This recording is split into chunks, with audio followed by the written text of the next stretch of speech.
안녕하세요 여러분, 현규수입니다. 자 여러분, 이번 시간에는 32번 학습지를 통해서 중세의 마지막 천년 왕국 비잔티움 제국에 대해서 공부해 보도록 하겠습니다. 비잔티움 제국 같은 경우는 여러분 절대 무시하시면 안 돼요. 단독 문제로 나오기도 하고 셀주크 티르크, 오스만 티르크 혹은 십자군 전쟁 이런 식으로 아니면은 동서교의 분열, 성상숭배 금지령 이런 것들이랑 엮어서 되게 시험에 잘 낼 만한 건덕지가 많아요. 그러니까 비잔티움 제국 자체가 단독으로, 그러니까 이걸 가지고 단독으로 문제가 안 나오더라도 얘들아, 안 나오더라도 다른 지역이랑 엮어서 엄청 잘 나올 수 있으니까 여러분들 내용을 잘 정리를 좀 해 두시기를 바랍니다. 자, 비잔티움 제국입니다. 이미 상당수의 내용을 앞에서 많이 배웠어요, 여러분들. 그 내용들과 좀 연결해서 잘 보도록 하겠습니다.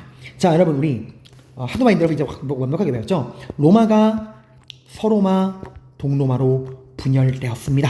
언제죠 이게? 누가 죽고 나서죠? 네, 그리스도교를 국교화했던 테오도시우스 황제가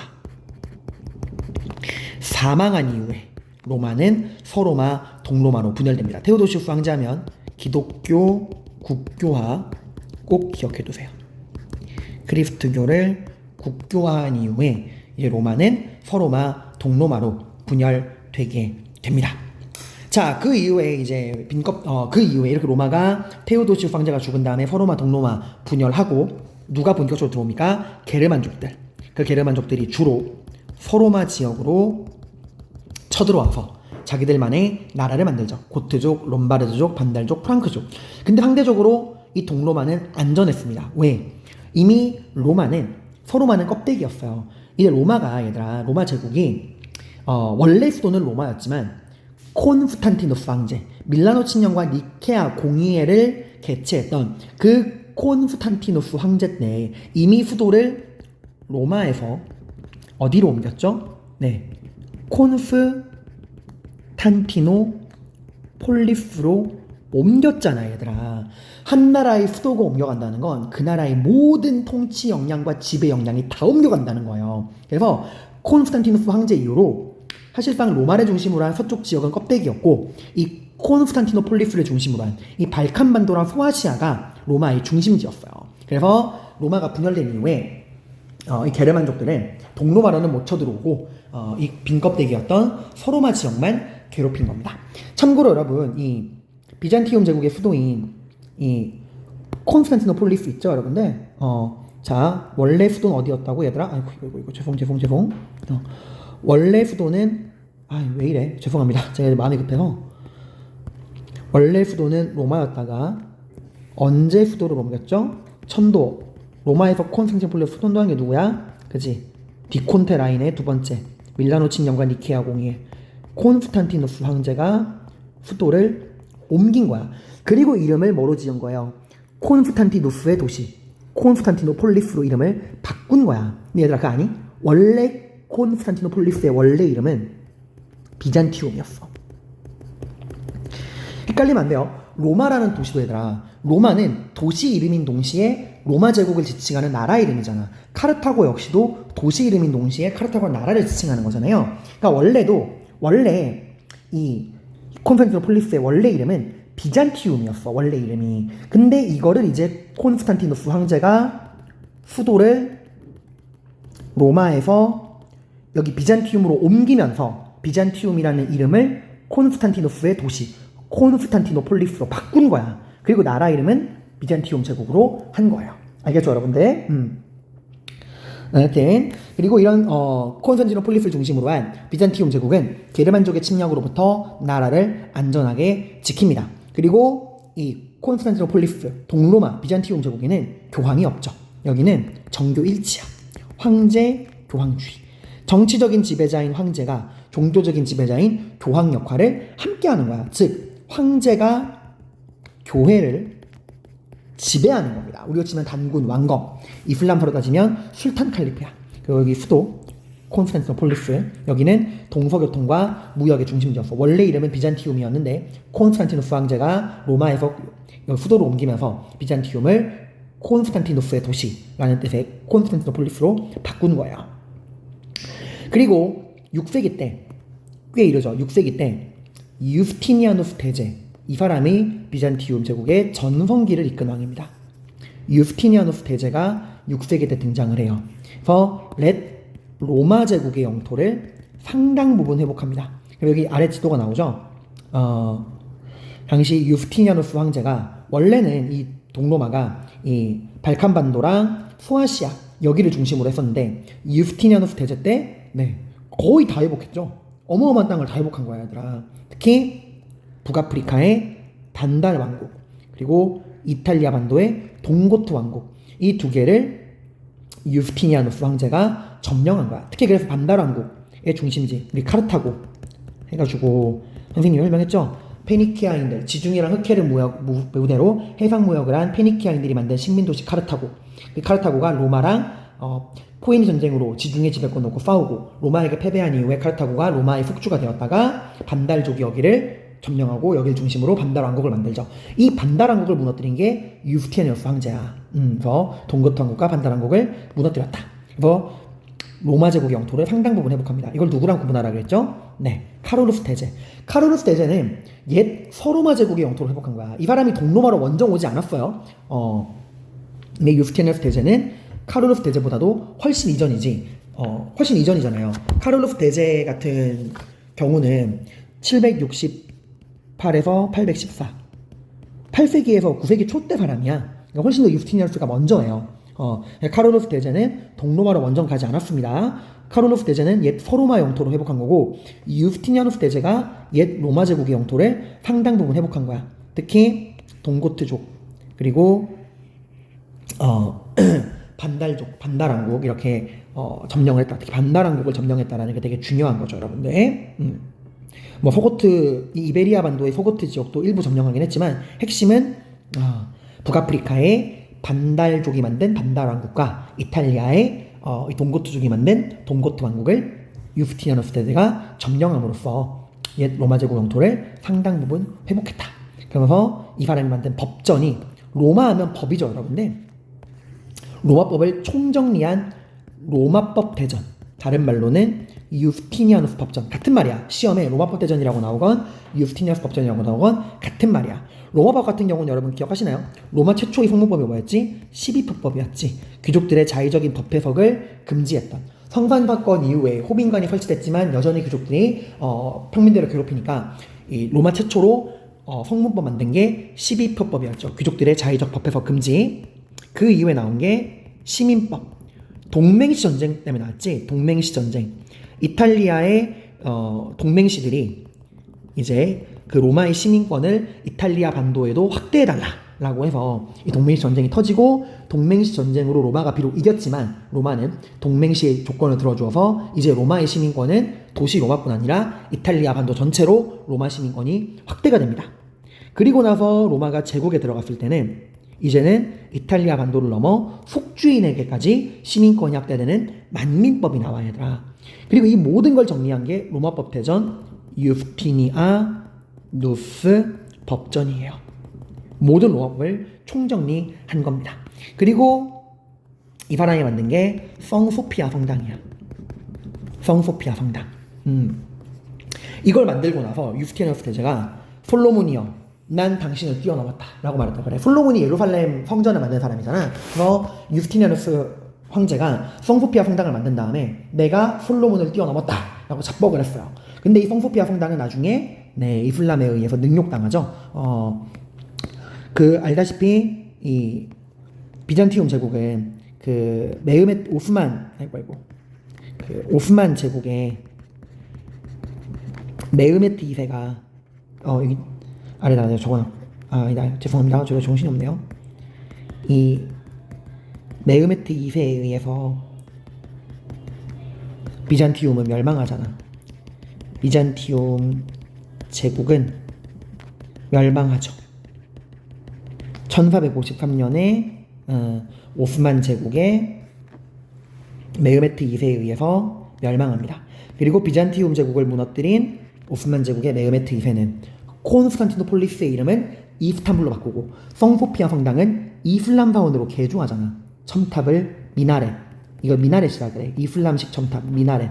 미나렛을 4개 만들고 그 뒤에 나온 술탄 아흐메드는 성소피아 성당 맞은편에 내가 더 멋있는 거 만들 거야 이래가지고 술탄 아흐메드 사원 블루 모스크를 만듭니다. 여기는 미나렛이 6개예요. 자, 그리고 얘들아, 이 유스티니아누스 황제가 죽은 다음에, 살아있을 때 아닙니다. 죽은 다음에 비잔티움 제국은 급속도로 무너집니다. 특히 누가 쳐들어오냐? 사바낭조 페르시아. 사바낭조 페르시아 하면 로마 제정 말기 때도 여러분 기억하셔야 돼요. 사바낭조 페르시아가 이제 아직 로마가 분열하기 전에 로마 제정 말기, 이때 이제 군인 황제 시대였지. 이때 로마 황제를 포로로 잡는 에데바 전투 같은 것도 있었어요. 그때부터 계속해서 사바낭조 페르시아랑 이제 싸우다가 로마가 서로마 동로마 분열한 다음에 위치상 당연히 동쪽에 있는 비잔티움 제국이 이 사바낭조 페르시아랑 싸울 수밖에 없죠. 사바낭조 페르시아랑도 싸우고, 그 사바낭조 페르시아가 누구한테 무너집니까? 예, 정통 칼리프에게 무너지잖아, 얘들아. 사바낭조 페르시아가 정통 칼리프에게 무너지고 이제는 그 이슬람이랑도 싸우는 거예요. 그러니까 유스티니아누스 황제가 죽은 이후에 사바낭조 페르시아, 이슬람 이런 애들이랑 싸우다 보니까 나라가 어지러운 거야. 그래서 유스티니아누스 황제가 죽은 다음에 이민족의 침략으로부터 나라를 지키기 위해 나온 제도가 군관구제와 둔전병제예요. 군관구제, 둔전병제.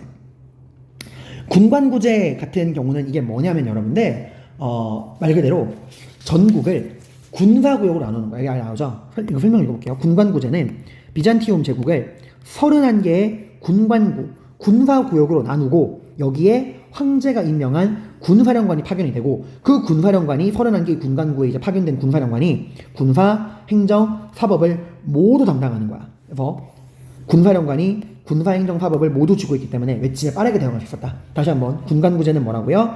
비잔티움 제국을 31개의 군관구로 나누고 이 군관구에 황제가 임명한 사령관을 파견하고 그 황제가 임명한 사령관이 군사, 행정, 사법을 모두 담당하는 제도입니다. 이게 군관구제예요.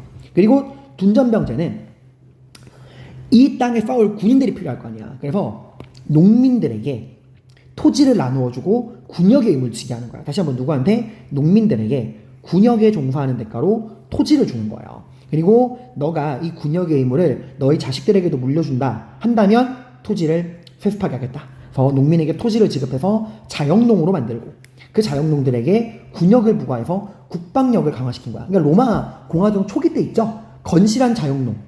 그 자영농이 무장한 충장보병. 그걸 부활시킨 게 둔전병제예요, 여러분들. 그러니까 이게 서유럽이랑 다른 거지. 중세 서유럽은 농노들에게 군사적인 봉사 의무를 주지 않았잖아. 근데 동로마 비잔티움 제국은 이제 이 농민들에게도 땅을 나누어주고 군대 의무를 준 겁니다. 군관구제.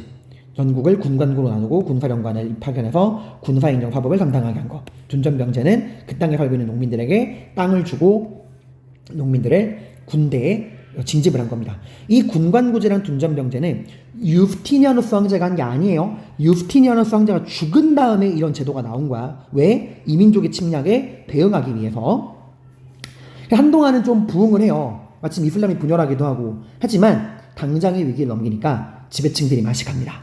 그래서 지배층들이 점차 이 둔전병제로 토지를 받은 자영농의 땅을 탐내기 시작해. 그러니까 로마가 공화정 초기에 건실한 자영농의 체제에서 이 자영농이 몰락하고 라티푼디오 넘어가는 거랑 똑같은 거예요. 그래서 둔전병제가 무너집니다. 둔전병제가 무너지게 됩니다. 그러면서 농민들이 땅을 잃고, 그 말은 뭐예요? 자영농이 무너진다는 거 더 이상 둔전병을, 군대를 모집할 수가 없다는 거야. 그러니까 진짜 어리석은 거야. 뺏을 땅이 따로 있지. 국방을 책임지는 농민들 땅을 뺏으면 어떡합니까? 그 결과가 11세기 때 나타납니다. 누가 쳐들어와요? 셀주크 티르크. 그리고 이 셀주크 티르크가 중앙아시아에서 시작해서 소아시아로 진출을 합니다. 그죠? 그러니까 셀주크 티르크는 중앙아시아에서 시작을 해서 이 소아시아와 예루살렘까지 진출을 하죠. 그죠? 그래서 결국 견디다 못한 비잔티움 제국 황제가 서유럽에 지원을 요청하게 됩니다. 좀 굴욕적이죠. 분명히 예전에는 성상 파괴력까지 내렸던 사이였는데, 그리고 1054년에 이미 손절했는데, 그래서 당시 교황, 로마 교황 우르바누스 2세는 이번 기회에 비잔티움 제국 황제가 지배하는 콘스탄티노폴리스 교회까지 내가 먹어치워서 동서교회를 통합하겠다라는 욕망에 클레르몬 공의회를 엽니다. 그리고 십자군이 진행되는 와중에서 4차 십자군 기억나죠? 인노켄티우스 3세 때 결국에 이탈리아 황인들의 농간으로 4차 십자군은 비잔티움 제국에 쳐들어와서 콘스탄티노폴리스를 점령하고 라틴 제국을 수립하게 됩니다. 금방 망하긴 하지만 이게 준 충격은 어마어마했어요. 그래서 결국에 그 이후로 힘을 잃다가 오스만 제국의 메흐메트 2세한테 멸망당하게 됩니다. 자, 그 다음에 비잔티움 제국 서유럽이랑 비교해 볼 건데요. 비교하는 거 중요합니다. 서유럽은 로마 가톨릭, 비잔티움 제국은 동방정교, 다른 말로는 그리스 정교라고도 이야기하죠. 그리고 서유럽은 라틴어, 비잔티움 제국은 콘스탄티누스 황제가 수도를 콘스탄티노폴리스, 이 발칸반도 지역으로 옮긴 이후에 그리스의 영향을 받아서 라틴어가 아니라 그리스어를 공용어로 씁니다. 그리고 서유럽은 정교 분리, 교황이 따로 있죠. 하지만 비잔티움 제국은 정교 일치, 황제 교황주의. 서유럽은 장원제, 비잔티움 제국은 콘스탄티노폴리스를 중심으로 한 이 지중해를 중심으로 한 동방과의 원거리 무역으로 항공을 발전하지만 11세기 전이죠. 왜? 십자군 전쟁 이후로는 이 무역의 중심지가 이탈리아로 옮겨가잖아. 그리고 서유럽은 농민들에게 군역을 주지 않았지만 비잔티움 제국은 둔전병제를 통해서 농민들에게 토지를 주고 군대로 양성을 합니다. 그리고 비잔티움 제국이랑 오스만 제국도 여러분이 비교하셔야 돼요. 둘 다 수도가 같아. 비잔티움 제국의 원래 수도는 원래 로마였다가 콘스탄티누스 황제가 비잔티움으로 수도를 옮기고 도시 이름을 콘스탄티노폴리스로 바꾸잖아요, 여러분들. 그러다가 이 오스만 제국이 이곳을 이스탄불로 바꾸잖아. 기억나죠, 여러분들? 그러니까 원래 이름이 비잔티움이었다가 이제 이거를 이 콘스탄티노폴리스 황제가 수도를 로마에서 비잔티움으로 천도하고 이 비잔티움을 콘스탄티노폴리스로 바꾸고 살다가 오스만 제국의 메흐메트 2세가 1453년 비잔티움 제국을 무너뜨리면서 수도인 콘스탄티노폴리스를 이스탄불로 바꿔버립니다. 경제적으로는 동방과의 그런 중개 무역을 통해서 둘 다 돈을 벌었죠. 하지만 비잔티움 제국은 십자군 전쟁, 4차 십자군 전쟁 라틴 제국으로 무역의 힘이 상실되고 오스만 제국은 뭐에서 패배하면서 에스파냐의 펠리페 2세가 이끄는 그 무적 함대에게 패배했죠. 레판토 해전. 오스만 제국은 레판토 해전에 패배하면서 지중해 무역을 상실하면서 힘을 잃게 되죠. 그러니까 여기 4차 십자군 때 비잔티움 제국은 4차 십자군 라틴 제국이 만들어지면서 무역의 주도권을 잃고 오스만 제국은 에스파냐에게 패배한 레판토 해전으로 무역의 주도권을 잃게 되죠. 두 나라는 모두 정교일치. 비잔티움 제국은 황제가 교황을 하는 황제 교황주의. 오스만 제국은 그 펠림 1세가 그 북아프리카의 맘루크 왕조를 무너뜨린 다음에 이제 오스만 제국의 술탄이 칼리프 역할을 겸임한다 했던 술탄 칼리프제가 시행되죠. 그 펠림 1세예요. 기억하시나요? 펠림 1세가 북아프리카의 맘루크 왕조를 무너뜨린 다음에 이제 오스만 제국의 술탄이 칼리프 역할을 같이 한다. 술탄 칼리프제를 시행을 하게 됩니다. 그리고 비잔티움 제국은 군관구제를 통해서 이제 전국을 31개의 군관구로 나누어 가지고 이제 나라를 이끌어가게 되고 오스만 같은 경우는 밀레트제 기억하세요? 종교의 자유를 주고 더 나아가서 그 종교 공동체를 만드는 허락해준 밀레트제가 있었죠. 그 외에도 데브시르메 제도, 티마르 제도. 데브시르메 제도가 뭐였죠? 데브시르메 제도 같은 경우는 정복지의 크리스트교 청소년을 징집해서 이슬람교로 귀존시킨 다음에 걔들을 관리로 뽑거나 중앙 술탄의 침입군인 예니체류로 양성하는 거고, 티마르제는 지방의 기병인 시파이에게 기병에 복무하는 대가로 그 토지에 대한 징세권인 티마레를 제공하는 거였죠.